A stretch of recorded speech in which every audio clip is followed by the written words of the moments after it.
ಎಲ್ಲ ವಿದ್ಯಾರ್ಥಿಗಳಿಗೆ Kannada act to teacher YouTube ಚಾನಲ್ಗೆ ಆತ್ಮೀಯವಾದ ಸ್ವಾಗತ. ಪ್ರಿಯ ವಿದ್ಯಾರ್ಥಿಗಳೇ, ಇವತ್ತಿನ ಈ ಒಂದು ವಿಡಿಯೋದಲ್ಲಿ ನಾವು ಗಣರಾಜ್ಯೋತ್ಸವದ ದಿನದ ಮಹತ್ವ ತಿಳಿದುಕೊಳ್ಳೋಣ. ಎಲ್ಲರಿಗೂ ನಮಸ್ಕಾರಗಳು. ವೇದಿಕೆಯ ಮೇಲೆ ಆಸೀನರಾಗಿರುವ ಸನ್ಮಾನ್ಯ ಅತಿಥಿಗಳೇ ಹಾಗೂ ನನ್ನ ಸ್ನೇಹಿತರಿಗೆ ಗಣರಾಜ್ಯೋತ್ಸವದ ಹಾರ್ದಿಕ ಶುಭಾಶಯಗಳು.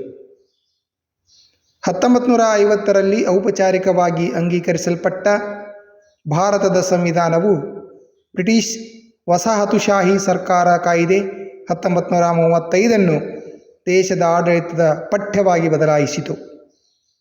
ಜನವರಿ 26, 1950ರಂದು ಭಾರತದ ಸಂವಿಧಾನದ ಪೀಠಿಕೆ ಸಂವಿಧಾನದ ಪ್ರಮುಖ ತತ್ವಗಳನ್ನು ಪ್ರಸ್ತುತಪಡಿಸುವ ಹೇಳಿಕೆ ಜಾರಿಗೆ ಬಂದಿತು. ಇದು ಸಾರ್ವಭೌಮ ಗಣರಾಜ್ಯಕ್ಕೆ ದೇಶದ ಪರಿವರ್ತನೆಯನ್ನು ಪೂರ್ಣಗೊಳಿಸಿತು. ಸಂವಿಧಾನವು ಈ ದೇಶದ ಎಲ್ಲ ನಾಗರಿಕರು ಅವರ ರಾಜಕೀಯ ನಂಬಿಕೆಗಳನ್ನು ಲೆಕ್ಕಿಸದೆ ಅನುಭವಿಸಬೇಕಾದ ಮೂಲಭೂತ ಹಕ್ಕುಗಳನ್ನು ಸ್ಥಾಪಿಸುತ್ತದೆ.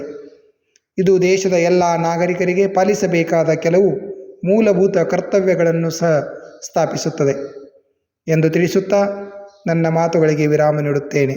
ಜೈ ಹಿಂದ್, ಜೈ ಭಾರತ್.